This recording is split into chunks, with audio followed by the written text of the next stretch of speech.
The events leading up to the Spanish Civil War were many and very complicated. To put it bluntly, Spain was a very messed up country. The earliest roots of the cause of the war started all the way back to the defeat of Napoleon. After French influence was removed from Spain, the monarchy was reinstated. However, the king was given a constitutional monarchy to rule over, and he played not much more than a figurehead role in the government from then on. I have conquered you, Spanish people! Not so fast. I have freed you. Well, here's your king back. You subject, I have returned. Yeah, whatever. Get lost. Who cares? Eventually, this weak constitutional monarchy would give way to a constitutional republic. Unfortunately, this federal democracy was extremely corrupt and plagued with ever-growing opposition by socialist and anarchist movements. These movements were exacerbated by the loss of Spain's few remaining overseas colonies in the Cuban and Spanish-American Wars, due to the fact that the colonies were some of the largest markets for Spanish goods. This destabilizing of the economy hit hardest in Barcelona, where in 1909 occurred the tragic week. For a full week, workers inspired by anarchist ideas and protesting Spanish expansionism in Morocco rioted and burned nearly 50 churches and other religious buildings.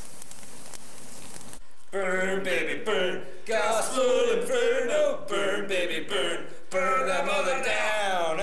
Hey, wait. If we're protesting the war and want better jobs, why are we burning the churches? I don't know. Do we really need an excuse? It would be nice.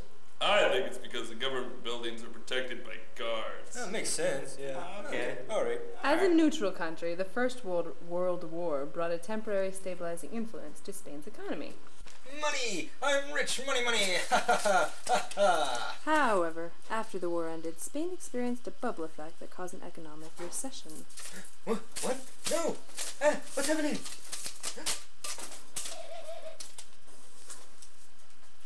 No! What happened to all my money? Your money?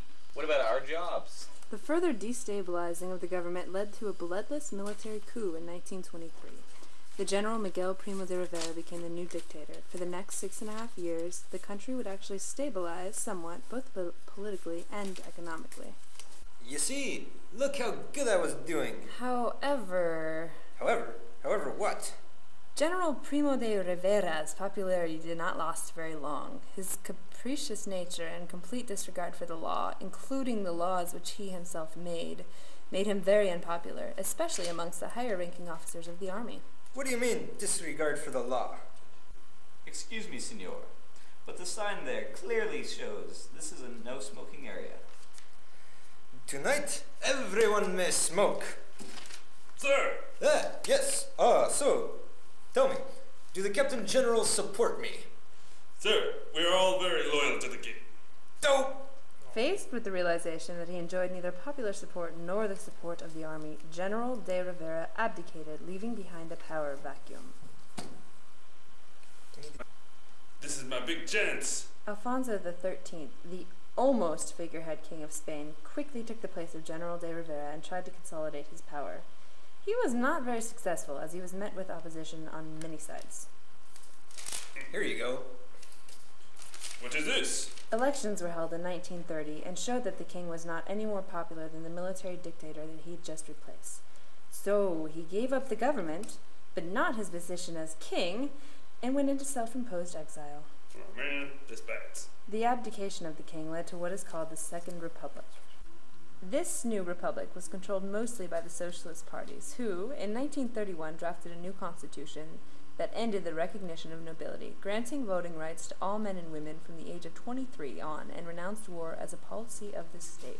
You see, we love progress, freedom, and democracy. It was also extremely anti-religious, allowing for the governmental confiscation of church lands and property, the dissolution of religious orders, such as the Jesuits, the banning of all public displays of religious devotion, such as Semana Santa. It also made civil marriages the only legally binding ones. Yes, progress away from the church, freedom from its teachings, and democratic marriages instead of religious ones. Needless to say, these constitutional provisions did not meet without resistance. In fact, if nothing else, these provisions succeeded in angering and mobilizing conservative forces even more. So much so that in late 1932, one of the most popular and famous Spanish generals, José Sanjurjo, led an attempted coup d'etat. Well, I've captured Seville. I hope everything's going okay in Madrid.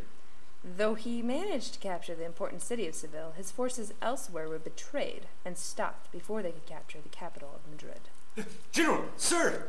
What is it? Bad news, sir. Our forces in Madrid were found and captured. We've lost. Ah! When General Sanjurjo realized that he would now be unable to take control of the government quickly, he attempted to flee to Portugal, but was captured. One of the unintended consequences of the strong anti-clerical positions that the socialists and anarchists had been taking was that those living in the more rural areas, which were much more religious than the urban areas, became very dissatisfied with leftist thinking, and in the elections of 1933, the government went through a reversal as more conservative, pro-church, and pro-monarch candidates were elected than socialist. Mr. Prime Minister, Mr. Prime Minister. Oh, there you are. Here are the vote tallies.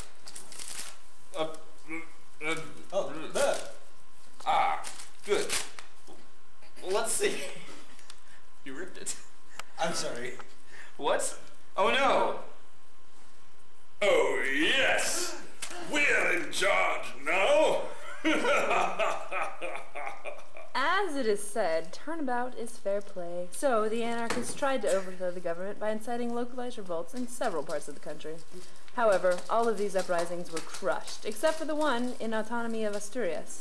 For close to a month, Asturias was turned into a bloody mini-civil war, as first the anarchists killed civil guards and priests, and then, as the government sent in troops to put the rebellion down. In the end, close to 2,000 would be dead, with over 3,000 wounded. The year 1936 was an especially tense one, as the elections came closer. If you win, we'll revolt. Well, if you win, we'll revolt. With both sides threatening revolution if the other side won, and terrorist activities from both sides keeping tensions high, it's a wonder that the elections were held at all. But the elections were held, and with a minimal amount of corruption, at least as far as anyone can tell. Sir, here are the results. Good. Sorry. Good. What the? No! Yes! We're back in power! You get out of here! The socialists had won the majority in parliament again, and immediately began showing it off, which, in turn, caused even more violent and terrorist activities by both the conservatives and liberals. The final turning point, however, was the assassination of a popular captain of the army who was known to help train anarchist militias. This assassination was replied in kind by the assassination of the leader of the monarchist party. This is your fault. No, it's yours. Man, what genius had the idea to have their funerals on the same day at the same cemetery? 4 people were killed later that week when opposing groups of mourners fired upon each other. Less than a week later, a new and final coup would begin when several generals in the army, led by General Sanjurjo and Francisco Franco, amongst others, quickly took control of Spanish Morocco and then moved into the peninsula. For the next 3 years, Spain would be locked in a civil war that would eventually leave the conservative fascists in charge with General Franco at the head. It would be many years before badly needed liberal reforms would be implemented in Spain, but at least stability was restored to this country that was, as stated before, very messed up. Well, at least we don't have to worry about anarchist terrorism anymore. Yeah, it's just too bad that we barely have enough food to eat. Well, you win some and you lose some. True that.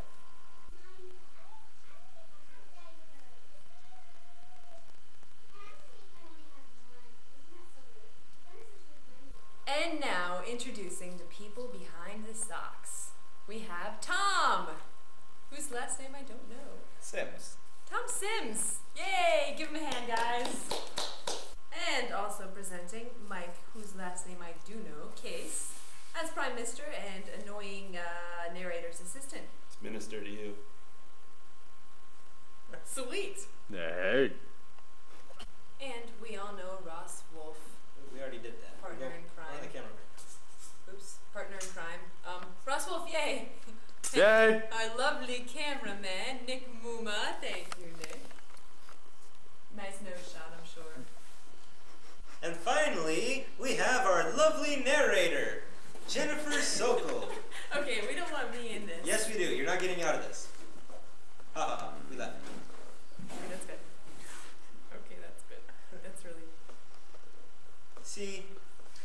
she lovely, folks? Okay, that's enough. Stop it! Mr. Prime Minister, Mr. Prime Minister, where are you? Oh, there you are. Here are the vote tallies. Well,